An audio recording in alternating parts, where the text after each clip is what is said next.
did your soon-to-be ex clean out your settlement funds at a Bon Jovi tribute concert? Story time. Buckle up, because I just found out my soon-to-be ex-husband, Mark, didn't just drain our joint checking account. He literally cleaned out the equity line of credit that was supposed to fund my move, and I found this out while standing in a crowd of 30,000 screaming people waiting for a Bon Jovi cover band. I'm currently huddled in the women's restroom at the venue, sitting on a gross tiled floor, scrolling through banking statements on my iPhone 14 with 17% battery left, trying not to throw up all the mediocre popcorn I ate earlier. My hands are shaking so badly I can barely type this. I don't even know where to start. Maybe I should start with the fact that I, Christine Reed, 43F, am already in the middle of a truly hellish divorce from a man who used to complain about the cost of Trader Joe's organic butter.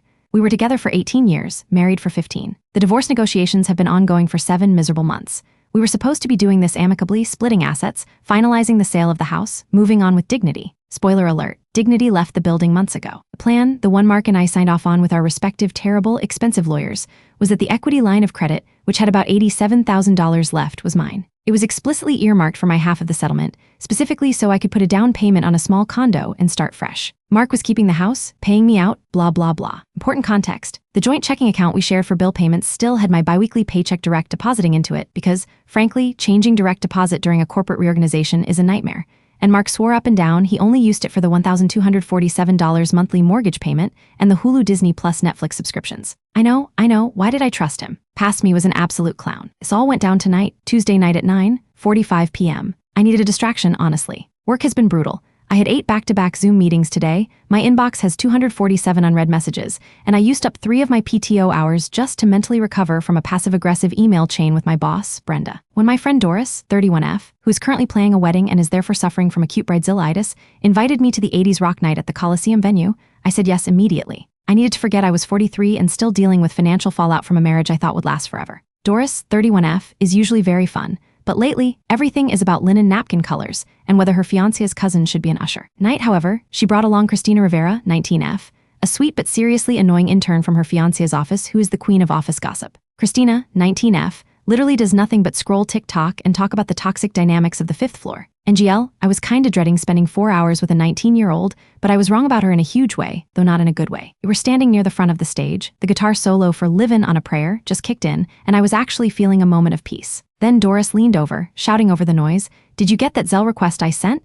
The $347 bill for the centerpieces, my wedding planner is demanding payment." I immediately felt my stomach drop a little. Not because of the $347 I owed her, but because I remembered I hadn't moved money from my personal savings into the joint account since Friday, and my check had just deposited this morning. I pulled out my phone, cracked screen, naturally, and tried to log into the bank app. "One sec, I gotta make sure Mark hasn't somehow already spent my whole paycheck on golf equipment or something," I joked darkly. I opened the account summary. Checking account, which should have had about $3,500, my paycheck plus buffer, had $43.67. $43.67. My jaw literally dropped. It was a cartoon character jaw drop. I stared at the number, trying to blink away the stadium lights. I must have misread it. Maybe the app was lagging. I zoomed in. $43.67. I elbowed Doris. "Doris, look at this. Is this real? Did Mark take $3,400 since this morning?" Doris, whose eyes were wide with bridezilla panic, snatched my phone. She looked at the screen, then looked back at me, genuinely horrified. "Oh my God, Christine, what did he buy?" I navigated to the transaction history, my hands now shaking violently.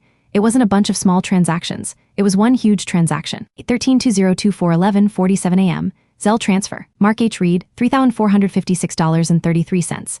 The memo line? Get this, the sheer audacity of the memo line. "Memo, deposit for the apartment, darling." I was literally shaking, full body tremors. I wanted to scream, but the band was reaching a crescendo. I managed to mouth to Doris, "He just took the whole check for an apartment. His apartment." Doris grabbed my arm hard. "You need to go, we need to call your lawyer, right now." But that wasn't even the worst part. Oh no, buckle up because it gets worse. Because my check was gone, and because Mark used the joint account for autopay, I had to immediately check the equity line of credit. That $87,000 was my only hope of financial solvency post-divorce.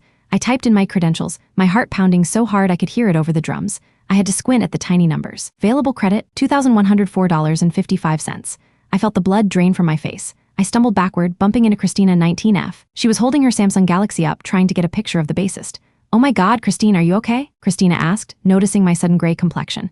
I thrust my phone at Doris, who was still reeling from the $347 centerpiece Zelle failure. The HELOC. "Look at the balance, he took it." Doris gasped so loudly the people next to us turned around. "No way, $85,000. Christine, you need to call the police." "I can't even process this," I whispered. I felt dizzy, my ears ringing, and it wasn't just the awful bass line. I knew I needed to look at the transaction history for the HELOC, but my brain kept buffering. How? How do you withdraw $85,000 from an equity line of credit without me knowing? We're co-borrowers, I should have gotten an alert. He literally can't do this legally, can he? I asked, my voice high and brittle. Our lawyers agreed. You need to call Attorney Jensen, Doris stressed. Like, call her right now, I don't care if it's 10 p.m., this is fraud. We pushed our way out of the main standing room and into a hallway near the restrooms. Christina, bless her heart and her youth, was hovering anxiously. Are you guys okay? What happened? She asked. Mark happened, Doris muttered, trying to shield me from the crowd pouring toward the beer stand. He stole Christine's entire settlement money, $85,000 gone. Christina's eyes went wide. She started scrolling rapidly on her phone, which I noticed had a ridiculous amount of notifications, 47, I think. Mark Reed, Christina repeated slowly, her voice taking on a weird, investigative quality. Mark H. Reed, 45, works for Global Logistics, lives in the fancy house near the golf course, drives the beat-up 2018 Honda Civic, but insists it's a classic. I looked at her, stunned. Yes, that's him. How do you know that? Christina looked uncomfortable. She was chewing her lip, glancing at Doris. Wait, I said, putting my hand on Christina's shoulder. Christina, what do you know? Spill it, sweetie. Now. She hesitated for a beat, clearly debating violating the sacred rule of office gossip. Never implicate yourself. Okay, look, Christina started, talking fast. I only know this because his assistant, Shelley, is literally my best friend and we share all our drama on Snap Maps, and Shelley is always texting me about how much Mark complains. Like, constantly. He's always complaining about having to pay for his ex-wife's lawyer fees and how he's running out of money, which is funny because he bought like 3 new golf clubs last week. Get to the point, Christina, Doris urged impatiently. Right, okay. So, Shelley 38F was freaking out on Monday because Mark was trying to book a surprise party for someone, and he was being super cheap about it. Like, he got into a huge fight with Doris's wedding planner. I think that was Doris' planner. They booked the same high-end catering guy over the $347 bill for the centerpiece deposit. I guess he said, I can't afford that right now, I'm trying to surprise my beautiful future fiancé. The noise of the concert hall completely faded out. My knees felt weak. Future fiancé? Wait, say that last part again. I managed to choke out. Stina looked terrified now, knowing she just dropped an atomic bomb. He called her his beautiful future fiancé. He said the surprise party was for her, and he kept sending Shelley pictures of this gorgeous ring he bought on Amazon, saying it was practically free because he got rid of his dead-weight wife's debts. I wanted to vomit. I felt the familiar tightening in my chest, the feeling of absolute, visceral betrayal. I had to lean against the wall. Who is she? Demanded, my voice low and ragged. What is her name? Christina bit her lip again. I don't know the full name, just that Mark kept complaining about her insistence on getting a prenup this time and how she was making him jump through hoops. She apparently is a stickler for financial transparency. Financial transparency. The irony was so thick I could chew it. Doris pulled me into the bathroom. It smelled like stale beer and cheap perfume. I sat on the floor, ignoring the grossness. Okay, Christine, breathe. We are calling the lawyer now, Doris said, already dialing. I'm going to find out who this woman is. Wait, I said, grabbing her arm. I needed to see the proof. I needed to understand the mechanics of the theft. I navigated back to the HELOC transactions. It wasn't one withdrawal. It was a series of quick transfers. 13-202-410-00 AM. ACH transfer. Mark Reed personal savings. 20,008 13-202-410-05 AM. Zelle transfer. Unknown recipient 5,008 13-202-410-15 AM. ACH transfer. Mark Reed personal savings. 20,008 13-202-410-20 AM. Wire transfer. Rental security deposit, 8,008 13-202-410-30 AM. Cash withdrawal ATM limit bypass fee, $200. It kept going. Transfer after transfer, all done in the span of an hour and a half. On the same morning my final paycheck deposited. He literally waited until the last possible minute to clean me out, ensuring he got my money and the house equity.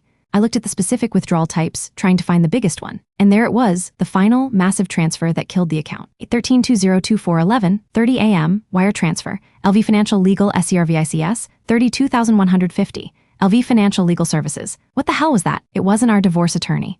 I typed the name into Google using the venue's terrible Wi-Fi. The page loaded slowly. LV Financial Legal Services. It was a boutique financial planning firm located about 2 hours away in a ritzy suburb. He specialized in high-asset divorce protection and prenuptial planning for high-net-worth individuals. He wasn't just planning a party. He wasn't just moving out. He was paying an expensive lawyer financial firm to draw up an airtight prenup for his new fiancée, using the money he stole from his current wife, me. I felt a surge of pure, white-hot rage. I wanted to find him and ruin his life. I wanted to drive straight to the house and key his stupid car he can't afford, the beat-up 2018 Honda Civic. I stumbled out of the restroom, Doris close behind, still on the phone with her friend trying to track down the catering company details. I called Mark. My thumb was shaking so much I almost hit the wrong number. Ring, ring, ring, straight to voicemail. I called him again, and again, and again. 27 calls in 1 hour and he didn't answer a single one. He texted me, answer the phone, you criminal. Where is the money? Me, you took the HELOC, are you out of your mind, me? Mark, if you don't call me back, I'm filing a police report tonight, me. I see the transfer to LV Financial. Are you already marrying her? I got the 3 dots typing notification. My heart leaped. He's responding. His text came through, Mark. I'm seriously disappointed in your behavior. You're overreacting. We can talk when you're less dramatic. This is my money too, BTW. This is my money too, BTW. I repeated the words aloud, spitting them out like poison. He's gaslighting you, Christine. Do not go back to the house, Doris warned. She was still holding her phone, watching me with terrified eyes. I need to know who this woman is, I insisted. I need to know how he got around the lawyers. Suddenly, Christina spoke up again, holding her phone out, displaying a very professional-looking Instagram profile photo. Woman in the photo was blonde, chic, looked about 35, wearing a beautiful pearl necklace, holding a perfect Starbucks latte. This might be her, Christina said tentatively. Remember I told you Shelley mentioned Mark was obsessed with his fiancée being a fitness influencer, and she only drinks those $5 specialty coffees, and that she was demanding he get a Ring doorbell installed at the new place. The woman's name on the Instagram profile was Veronica Vance, 35F. Underneath her name was the description: certified financial wellness coach and personal trainer. My blood ran cold. I scrolled through her profile, my nausea returning tenfold. There was a photo posted 3 hours ago, a picture of Veronica sitting at a fancy restaurant, clinking a champagne glass with a man whose arm was partially visible. The caption read, "Celebrating big steps forward, new beginnings and perfect financial synergy with my future hubby. Oh, excited to finally settle down in our beautiful new place, thanks to all his hard work." On the man's wrist, a very distinctive Apple Watch band, the one I bought Mark for his birthday 2 years ago. Oh my God, I breathed, it was him. He was out celebrating his theft. Then I saw the location tag on Veronica Vance's celebratory Instagram story.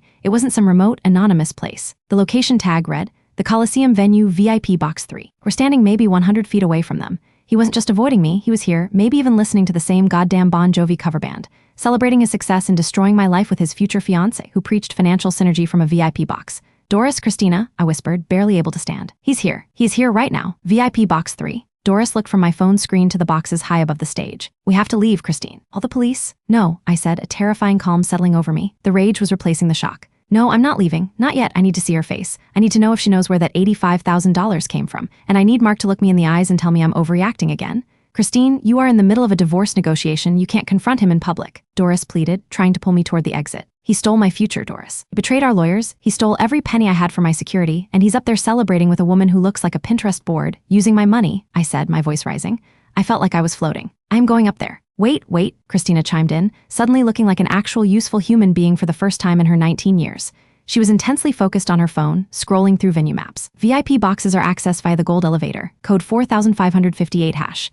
Security is usually lax right now because everyone is focused on the stage. You can get up there." Doris looked horrified. "Christina, don't encourage her." "Doris, I know this is bad, but if she goes up there and gets video evidence of him with this woman, it helps her case immensely," Christina argued, clearly drawing on her extensive knowledge of reality TV courtroom dramas. "She shows up unannounced, it's undeniable proof of an inappropriate financial relationship." I didn't wait for the debate to finish. I started walking toward the gold elevator bank.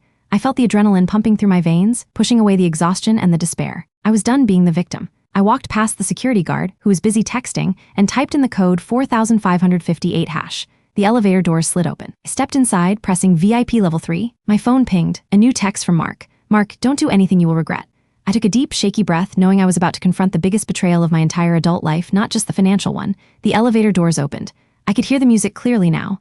I walked down the plush carpeted hallway toward Box 3. I rounded the corner. Box 3 was open, and there they were. Mark 45M, looking smug and slightly drunk, draped his arm around Veronica Vance 35F. She was sipping champagne, they were laughing. I took 3 steps into the box. "Mark," I said, my voice shockingly steady. Mark dropped his glass. It didn't break, but the sound of the liquid splashing startled Veronica. Veronica looked up, annoyance instantly shifting to confusion when she saw me, a disheveled, mascara-streaked woman in a terrible concert t-shirt. "Who are you?" Veronica asked, her perfect, prenup-demanding face tightening. Mark just stared at me, his face pale. He looked genuinely terrified. I held up my phone, screen still showing the $32,150 wire transfer to LV Financial. "I am Christine Reed," I said, meeting Veronica's eyes, not Mark's. "I'm the wife Mark is currently divorcing. Do you know where he got the $85,000 he just used to buy you that ring and secure your apartment and pay for your prenup?" Veronica's mouth opened slightly. Mark made a weak move toward me. "Don't touch me, Mark," I hissed. "The money he used to fund your perfect financial synergy was my entire divorce settlement. Every penny of my security for the next decade. He stole it from the joint equity account this morning." Veronica looked horrified, not at the theft, but at the potential scandal. "Mark, what is she talking about? Is this true?" Mark finally spoke, his voice shaking. He tried to default to his usual gaslighting routine, but the alcohol in his breath made it sound pathetic. "Christine, you need to go. You are overreacting. Veronica, darling, she's having a mental health crisis. She's been extremely volatile since the divorce started. This is why I had to move the funds to protect them. She's crazy, trust me. Can we talk later?" I looked at him. My eyes were burning, but I felt a terrifying sense of clarity. "I am not overreacting, Mark," I said, then looked straight back at Veronica, who was now texting rapidly on her phone, clearly calling her own lawyer. "And I'm not going to deal with this drama either. I am walking away, and I am not coming back until you are facing felony fraud charges." I turned to leave, but as I reached the velvet rope separating the box from the hallway, I stopped. I had one final question. "You know what the worst part is, Mark?" I asked, turning back to him. "It wasn't the $85,000. It was the $43.67 left in the checking account. Did you at least remember to pay the $85 plumber charge for the leaky kitchen sink before you zelled your entire new rent deposit?" He just gaped at me. Didn't think so, I spat. Enjoy the show. It's the last VIP box you'll be sitting in for a long, long time. I walked back down the hallway, adrenaline still surging. When I got back to the main level, Doris and Christina were waiting. What happened? Doris demanded. I told him exactly what I saw. I confronted his fiancée. Now, I said, my voice steel. I looked at Christina. Christina, you are going to put your gossip skills to good use. Do you have access to any kind of corporate network where Mark works? I need every detail about his financial planner, his new apartment, and everything he owns that isn't nailed down. Christina nodded excitedly. I can ask Shelley for his office calendar and expense reports. She owes me for covering her PTO hours last week. Good, I said. Doris, you need to call your fiancé's corporate attorney tomorrow morning and find out who the best fraud lawyer in the city is.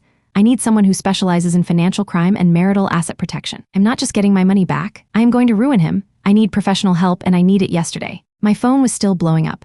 I saw 12 new messages from Mark, mostly capital letters and demands.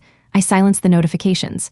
I had a path forward, fueled by pure, absolute rage. But as we were walking out of the venue, my phone battery dying, my face sticky with tears and old makeup, I got one final text that stopped me dead in my tracks, right next to the valet stand. It wasn't from Mark. It was a Cash App notification. Cash App, Mark H. Reed has sent you $1,247. Memo, here's your half of the rent for the apartment you just ruined for me. I'm moving out tonight. Don't touch my golf clubs. Wait, apartment he stole $8,000 to secure? He was now demanding I pay half of the remaining $1,247 rent for the old house he was keeping, even though he was moving out. The house I was supposed to be moving out of? I couldn't believe the audacity. I just stood there, staring at the message in the parking lot, the sound of the Bon Jovi cover band finally fading away. The betrayal was deeper than I ever imagined. He didn't just steal the equity, he was still trying to bleed me dry with petty rent demands on a house he now owned outright.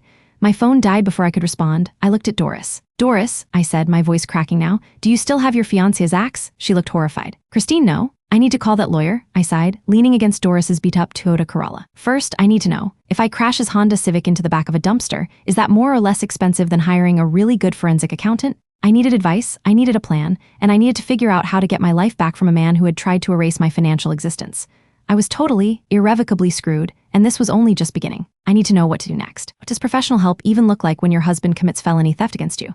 I don't even have enough money left to pay the $85 plumber bill. Seriously, what the fuck do I do? To be continued, I seriously cannot believe the audacity. I'm standing there, shaking from the adrenaline dump of screaming at Mark and his Pinterest-perfect fiancée, Veronica, and my phone dies right after showing me he's demanding rent for the house he just mortgaged to hell. Sheer entitlement. Doris looked at the dead phone and then at me, her eyes enormous. I think she finally forgot about the linen napkin colors for the first time in 6 months. The $1,247, I whispered, holding up the dead phone like a religious relic. He zelled me that amount and called it my half of the rent. He stole $85,000 from the HELOC and now wants $1,247 for the house he's keeping. Christina, 19F, surprisingly looked the most pragmatic.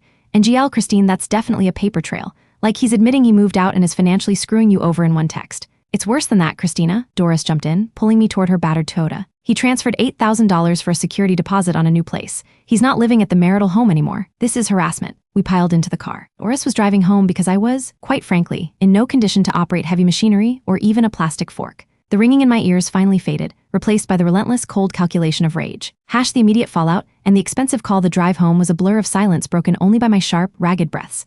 I borrowed Doris' charger and my phone sprang back to life. It immediately started buzzing like a trapped insect. Mark. Still demanding I call him immediately, still claiming I ruined his night, still calling me volatile. Blocked on everything. Doris pulled into my driveway, our driveway I guess for now. She refused to let me be alone. Christina, bless her Gen Z heart, was already on the case, scrolling through her massive list of contacts. Okay, so I texted Shelley, Christina announced, tapping furiously. I told her Mark just went full fraud mode and she needs to save herself. Shelley hates Veronica, BTW. Veronica made Mark demand Shelley only use organic coffee pods at the office, and Shelley is definitely petty enough to burn him. Christina, that is incredible, I said, feeling the first flicker of hope. We need his calendar. We need everything about LV Financial and the prenup details. Consider it done, Christina grinned, looking more energized than she had all night. Her character development journey had officially pivoted from annoying gossip to vengeful cybersleuth. I owed her a lifetime supply of $5 specialty coffees.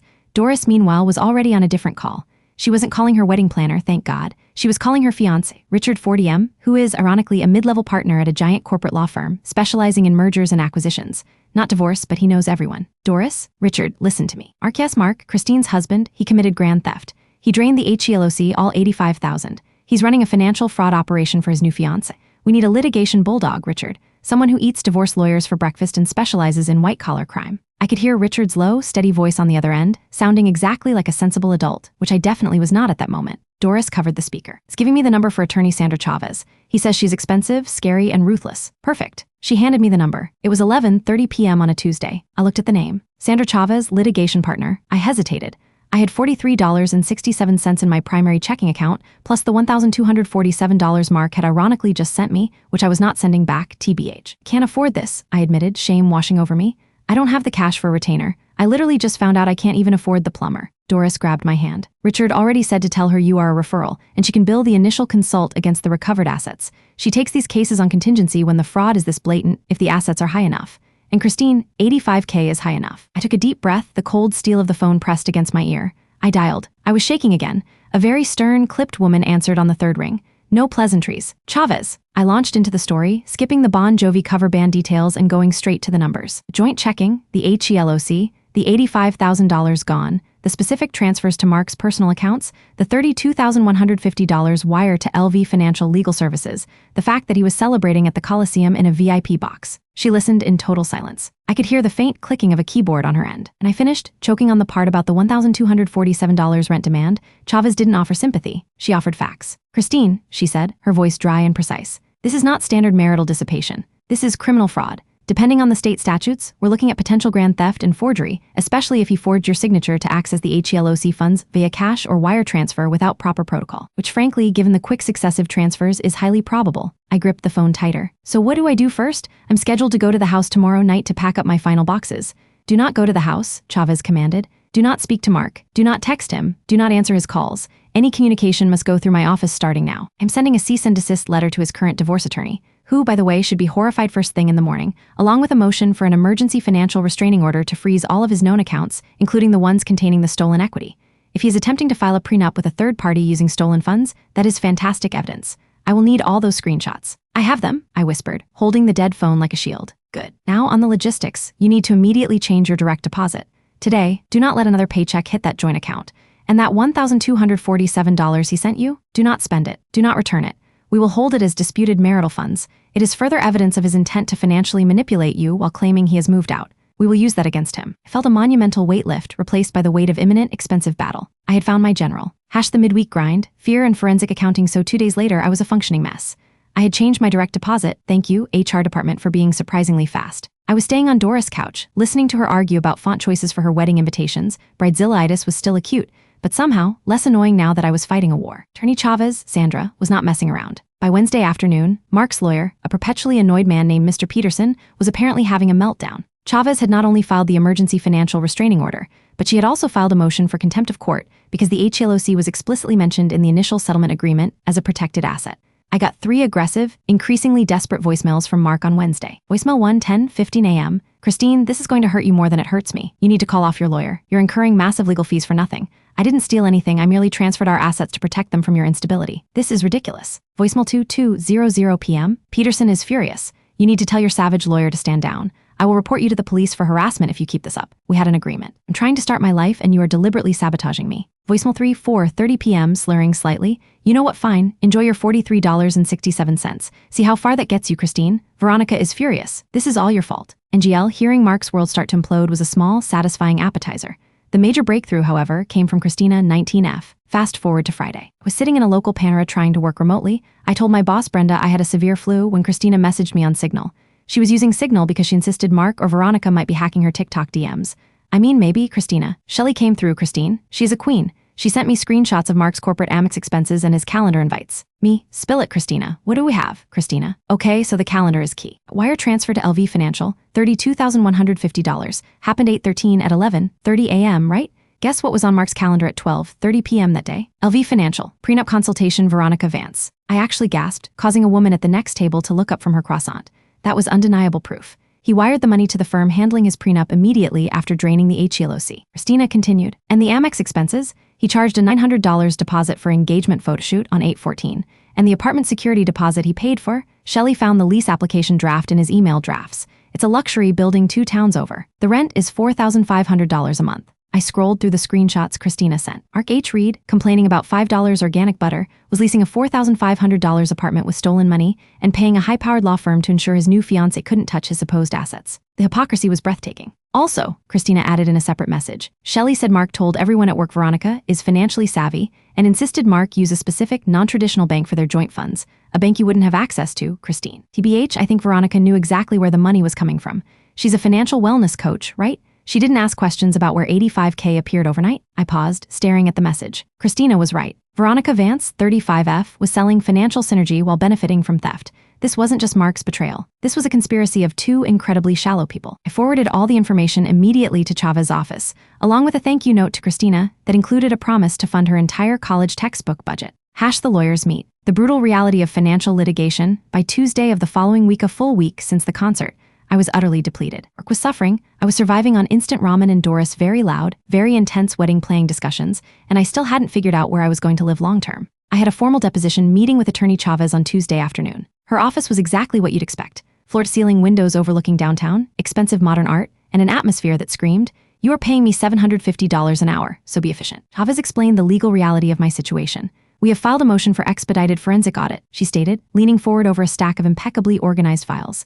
"Given the evidence Christina provided, which is excellent, by the way, make sure she gets credit, we have an undeniable trail of marital dissipation and potential fraudulent conveyance." I tried to follow. "So, I get the $85,000 back," Chavez sighed, something cold and weary. "Eventually." Mark's lawyer, Peterson, is claiming Mark moved the funds because he feared you would deplete the account during a mental health episode, classic gaslighting. He is arguing that the HELOC funds were never explicitly earmarked in the court-approved settlement agreement, just intended for your use. My heart sank. "But we had a signed document outlining the use of that equity." "We did," Chavez confirmed. "Mark's actions demonstrate malice, which complicates things legally but strengthens our fraud claim.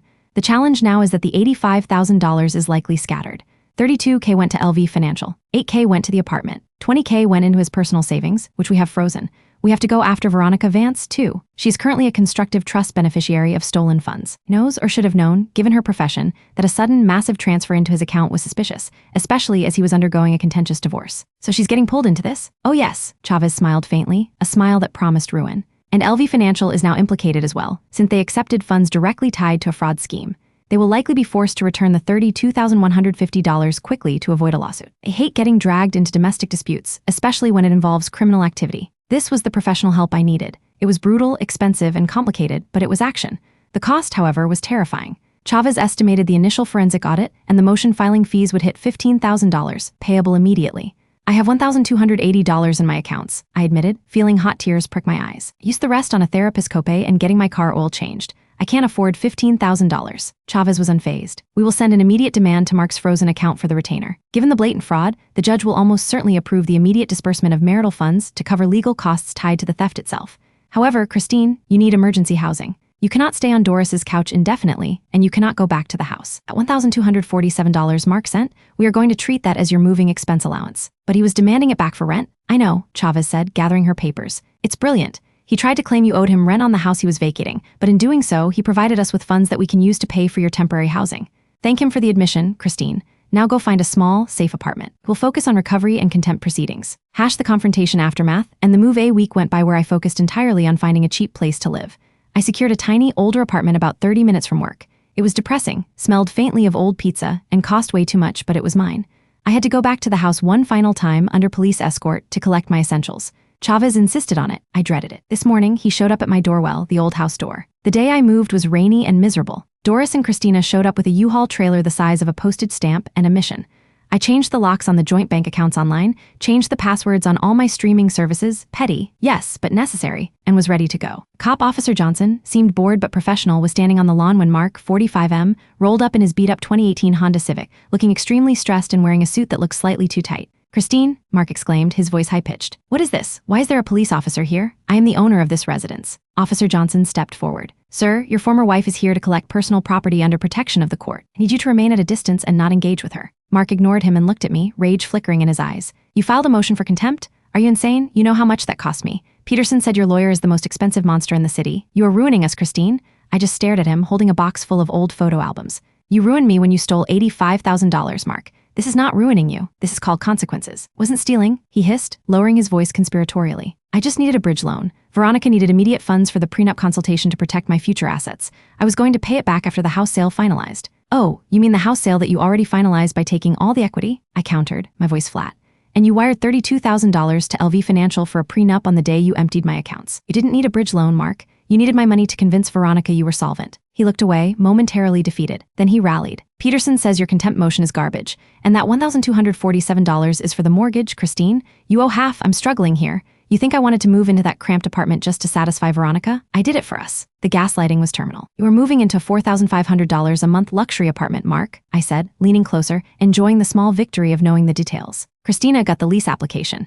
You used $8,000 of my money for the security deposit, and you sent me $1,247 and called it my half of the rent for the apartment you just ruined for me. You texted that, Mark. Do you see the contradiction? He paled again. Knew I had the texts. He knew Christina's sleuthing had paid off. That girl is a corporate spy, he sputtered, pointing vaguely toward Christina, who was proudly loading a box of my books into the U-Haul. She is my ally, Mark, I said, and she is infinitely more trustworthy than the man I spent 18 years of my life with. Enjoy your luxury apartment. I will see you in court. I finished loading the last box and gave Officer Johnson a curt nod. As I drove away, I looked in the rearview mirror. Mark was standing there alone, yelling into his phone, likely at Mr. Peterson, while Christina gave me a triumphant thumbs up from the passenger seat of Doris's car. Character growth and unexpected alliances. 3 weeks after that, things started to shift from pure survival mode to actual strategizing. Doris, 31F, surprisingly, had completely cooled down on the wedding front. She was a different person. The wreckage of my finances seemed to put her own planning drama into stark perspective. She even postponed ordering the expensive linen napkins and used the saved money to buy me a fancy coffee maker for my sad little apartment. Honestly, Christine, she said over the phone one evening, watching what Mark did made me realize that Richard and I need to focus on stability, not just aesthetics. I'm having real, serious discussions about a proper emergency fund now. Thank you, I guess, for showing me how bad financial betrayal can be. You're welcome, I laughed, the sound feeling rusty. Christina, 19F, also underwent a huge change. She realized that her ability to access and synthesize information gossip, corporate network intel, social media stalking, was actually a superpower, not just a time waster. She now viewed her office gossip circle as an intelligence network. It kept sending me updates about Mark and Veronica, and every piece of information was gold for Chavez. Latest update from Christina. Veronica is freaking out, TBH. She found out Mark's accounts are frozen, and she's demanding LV Financial refund the money ASAP. She thinks Mark lied about his solvency and is threatening to walk away unless he can prove he has $200K in liquid assets. She sent Mark a text saying, I am a financial wellness coach, Mark. How can I market financial synergy if my own wedding is financed by fraud? I screenshotted it, of course. The irony was not lost on me. Veronica Vance, stickler for financial transparency, was getting a taste of Mark's duplicity. Meanwhile, my situation was still financially grim, but legally strong. Chavez had managed to secure the immediate $15,000 retainer from Mark's frozen personal savings, meaning I could afford to fight. She was ready to subpoena Veronica and LV Financial. By Tuesday, I was in Chavez's office again, preparing for the first hearing on the motion for contempt. Chavez handed me a document. This is the response from Mark's lawyer, she said, tapping the paper. Read this section. It was a transcript of Mark's deposition. He was forced to explain the wire transfer to LV Financial. You, Mr. Reed, why did you wire $32,150 from the HLOC to LV Financial on the same day you emptied your joint accounts with Ms. Reed? Mark Reed, I was preparing for my new life. Veronica and I needed to ensure a clean financial start. We were doing prenuptial planning. Q, did you inform Ms. Reed of this transfer? Mark Reed, no. She was, as I previously stated, exhibiting extreme emotional volatility, and I felt it best to secure the funds before she potentially damaged them. Q, do you consider using funds specifically earmarked for your divorcing wife settlement to pay for your future wife's prenuptial legal costs to be a stabilizing financial move? Mark Reed, I felt it was necessary. The audacity still stung, but Chavez had him cornered. The prenup was the nail in the coffin. It proved Mark had malicious intent to spend the marital funds on a future, non-marital relationship, thereby actively dissipating marital assets.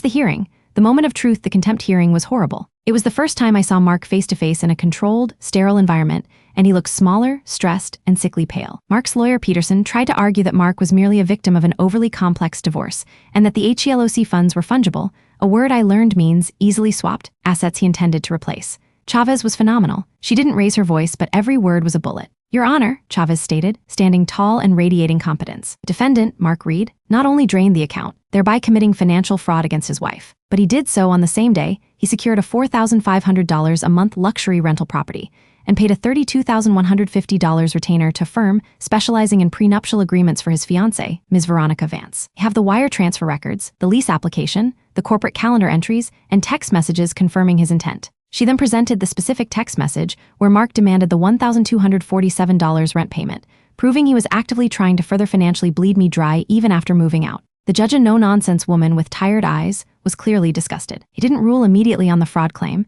as that required the full forensic audit, but she ruled decisively on the contempt motion. Mr. Reed, the judge said, sternly looking over her reading glasses, the court views the rapid, malicious dissipation of this specific asset base, the $87,000 HLOC, as an intentional violation of the spirit and intent of the court-mediated financial agreement. I find you in contempt of court. Mark's face dropped. As an immediate remedy, the judge continued, I am ordering the release of the remaining $70,000 currently held in the frozen accounts. which represents the principal amount stolen, minus the legal costs already accrued by Ms. Reed to be placed immediately into a court-controlled escrow account solely for Ms. Reed's use. Furthermore, Mr. Reed is liable for all of Ms. Reed's legal costs accrued during the investigation and litigation of this specific fraud, and his responsibility for the mortgage on the marital home is now retroactive, dating back to the day of the theft. She also ordered an immediate subpoena for Veronica Vance and LV Financial. Mark started sputtering something about due process and Veronica's rights. Mr. Reed, the judge cut him off. Ms. Reed is seeking felony fraud charges, which this court will consider recommending to the district attorney's office pending the results of the forensic audit. I suggest you tell your new fiancé to hire a very good lawyer because she's about to be very publicly involved in your criminal actions. I walked out of that courtroom on shaky legs, but the sun felt brighter. Chavez looked at me and gave the faintest hint of a smile. We got the $70,000, she confirmed. It's not perfect, because we still have to fight for the remaining $15,000 that Mark spent on his rent and his golf clubs, but you have the financial foundation to rebuild now. Setbacks and small victories, so it's been 2 weeks since the contempt hearing. The escrow account is set up, and I have the first true financial security I've felt in months. Use some of the funds to pay Chavez's next installment, pay off the credit card I ran up staying on Doris' couch, and yes, finally pay the $85 plumber bill. Seriously, that leaky sink was a metaphor for my life. I'm living in the tiny, pizza-smelling apartment, but I bought a comfortable armchair and a small houseplant, and it feels like a sanctuary. The fallout is messy, though. One, Mark's escalation. Mark is losing it. His job at Global Logistics is in jeopardy because his Amex expense reports were subpoenaed, and Chavez is asking questions about potential company-funded gifts to Veronica. He has tried to contact me 50 times, ranging from pathetic apologies to threats. I still haven't responded. Veronica's revenge. Veronica Vance, the supposed financial wellness coach, apparently tried to post a passive-aggressive Instagram story about toxic exes dragging down your synergy. But Christina managed to find out that Chavez's team sent her a very severe letter, and she deleted the post immediately. Veronica is now, according to Christina's intel, demanding Mark find a way to make her legally not responsible for that $8,000 security deposit on the luxury apartment. Their perfect financial synergy is DOA3 financial reality. Even with the $70K secured, I am still starting over at 43. The cost of living is brutal. I have to afford rent, utilities, and ongoing legal fees. Even if Mark is legally responsible for them, I have to front the cash. I'm eating ramen and feeling exhausted, but I'm no longer scared. For Doris and Christina, my ride or dies. Doris is still a bridezilla, but now she's a supportive, financially conscious bridezilla. She forced me to take a weekend trip to the coast just to breathe. Christina is leveraging her investigative skills into applying for real corporate research internships, realizing her unique talent. She's definitely grown up the most through this mess. I had a moment of pure, unexpected vulnerability this morning. I was making coffee in my new tiny kitchen, and I saw a text from an unknown number. Immediately assumed it was Mark using a burner phone, and my heart sank. I opened it. Unknown number, hey Christine, it's Shelley, Mark's assistant. I quit this morning. Mark is spiraling. BTW, you forgot to take the ugly ceramic frog statue from the bathroom. I donated it to Goodwill. Hope you're okay. You deserve better. I laughed. I actually laughed out loud, a genuine, joyful, cathartic sound. The ugly frog statue was a source of constant low-level resentment in the marriage. Mark loved it, I hated it. It was such a tiny, meaningless piece of closure, but it mattered. Reflection and the path forward. I am typing this update from my small, bright apartment, drinking coffee from Doris' gift. I'm not rich, I'm not divorced yet, and I still have bad days where I want to text Mark and demand an explanation for how he could throw away 18 years of our life for a woman who preaches financial synergy while benefiting from theft. But then I remember the concert, the shock, the sheer panic, and the white-hot rage that propelled me into action.